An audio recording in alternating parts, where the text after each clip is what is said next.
নাটকটি শুরু হয় একটি মাটির ব্যাংক ভাঙার মাধ্যমে।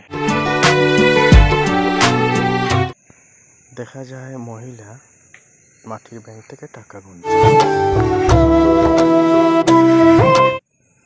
মনে খুব আনন্দ নিয়ে তিনি টাকা গুনে যাচ্ছেন।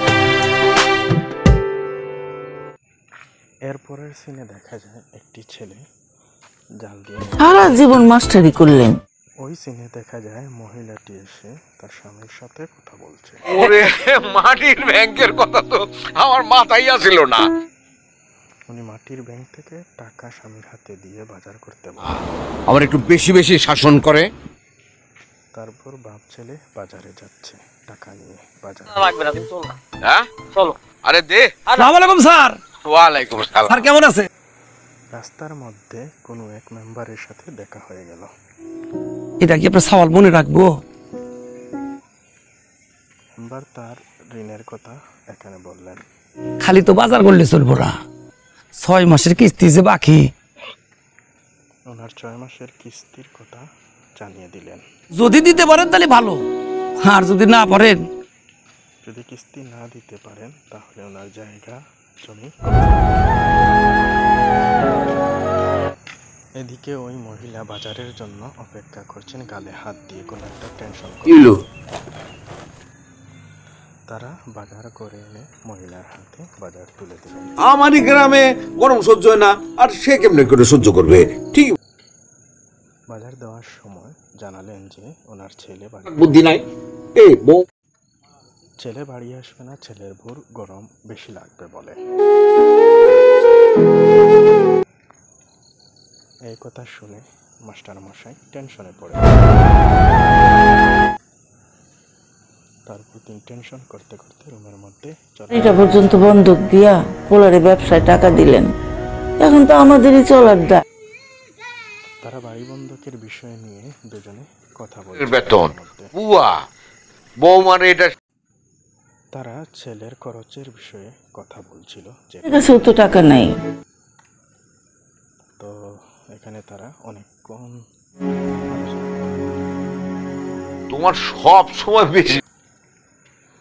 তারা এই টেনশনকে এড়ানোর জন্য বিভিন্ন কথা বলছিল। আমাদের অবস্থা তো। তারপর বাবা তার ছেলেকে আবারও মেম্বারের কথা। আমি তো সেই কথাই বলতেছি যে তোমারে। সেখানে ছেলে রাগ করে ফোনটি তো সে অনবরত টাকা দাও। দেখা যায় টাকাদারের কথা বলতে ঠিক আছে প্রচালিত করো। তার ওয়াইফ সে বিষয়ে খুব রাগ করছিল। এদিকে তারা বাপ ছেলে চিন্তা করে রুমের মধ্যে যাওয়ার জন্য প্রস্তুত হচ্ছিল। এমন সময় মহিলা এসেই তাদেরকে দেখে ফেললো এবং আর কি তাই না রে। তারা সেখানে আলোচনা করছে। ছেলে খাইরুলের সাথে বাবা কথা বলছে যে টাকাটা কিভাবে শহীদের কাছ থেকে। এছাড়া তো আর কোনো উপায় দেখি না। খাইরুল বলল যে চলো আমরা টাকা চলে যাই, এছাড়া তো। মেম্বারের চাবি দিয়ে যাবো। তারা মেম্বারকে চাবি দিয়ে ঢাকার উদ্দেশ্যে। তারপর সেখানে তারা আলাপ আলোচনা করে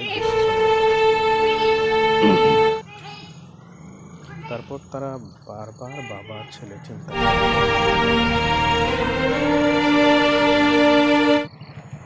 তারপর এখানে কথা বলে বাবা ঘরের ভিতরে চলে। সিন কাট হলে দেখা যায় তারা প্রস্তুতি নিচ্ছে ঢাকায় যাওয়ার জন্য। এটাও দিয়ে দিবা। আরে বাড়ি দেওয়ার বিষয়ে মহিলাটি ছেলে হইতেছে আমার। তারপর বাবা এখানে বললেন ছেলের জন্য টাকা ফোনে কথা হয়েছে আমার সাথে, আমাদেরকে বলছে ঢাকায়। ছেলে ঢাকায় গেলেই টাকা দিয়ে দিবে। পিঠা তারপর ঢাকা থেকে এসে তারা বাড়িটা ছাড়িয়ে নেবে টাকা দিয়ে। এত দেরি করে বাইরে তো ঢাকা পৌঁছতে সে সন্ধ্যা হয়ে যাবে। আসো আসো। ওইদিকে ছেলেটি অপেক্ষা করতে করতে তাদেরকে ডাকা শুরু করলো। কোনো কিছুতে এত তাড়াহুড়া করতে হয় না, তো মাথাটা একটু আসলে এটা সে তো নিলে পারতি। তারপর তারা এখানে কথা বলল, দেরি না করে চলো। এটা কি? এটা যে মা তারপর এই বস্তার মধ্যে কি লোকটি এইটা বাবা উত্তর দিলেন যে এটা পুলি পিঠা। তারপর তারা ব্যাগ গুছিয়ে রওনা আসো। যাওয়ার সময় বলছিল বাড়িতে তালা দেওয়া হয়েছে কি। মহিলা বারবার বাড়ির দিকে তাকাচ্ছিল ঘুরে ঘুরে। গেটে যাওয়ার পরে দুজনে আবার বাড়ির দিকে তাকালো মায়া। এরপর যারা গেট থেকে বেরিয়ে গেলেই দেখা যায় মেম্বার এখানে। তারপর মেম্বারকে তালা চাবি সমঝে 3 মাস টাইম আছে, মেম্বার তাদেরকে টাইম জানিয়ে দিল মাত্র। এর মধ্যে টাকাটা দিয়ে আপনি আপনার বাড়ি বুঝে নিন। যদি টাকা দিতে না পারেন তাহলে বাড়িটি এনে জব্দ করে ফেলেন। মেম্বারকে বুঝিয়ে তিনি বললেন, বাড়ির দিকে খেয়াল রেখে আমরা বাড়িটি সমঝে নেব। তারপর তারা এখান থেকে চলে গেল। তারা একটা ভ্যান ভাড়া করলো।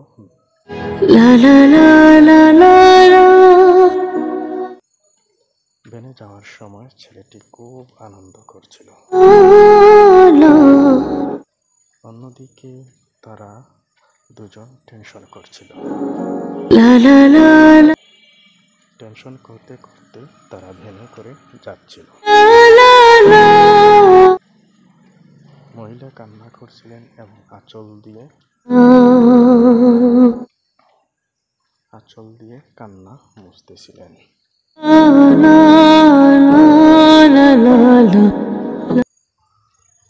তারা ভ্যানে করে যাওয়ার দৃশ্যটি এখানে এই সিনটি শেষ